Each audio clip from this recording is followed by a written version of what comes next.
huwag matakot na isumbong ang mga amusadong recruitment agencies. Itong panawagan sa mga OFW ni Department of Migrant Workers o DMW 12 Regional Director Samsudin Lintungan. Pakipanalintungan sa mga OFW na binabantaan ng mga recruitment agencies, ipunin ang screenshots at isumite ang mga ito sa DMW. Pinayuhan din ito ang mga OFW na inaharas ng mga recruitment agency na huwag mag-post o pag-usapan ng issue sa social media para maiwasan ang legal na problema. Ang mas maganda pa ayon kay Lintungan ay ipunin na lang muna ang lahat ng mga ebidensya at isumite sa kanila.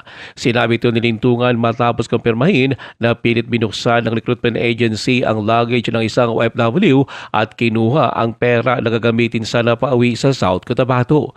Binigyan din pa ni Lintungan na ito ay isang pambubuli at kailangan ng reklamo para mapanagot ang dapat managot.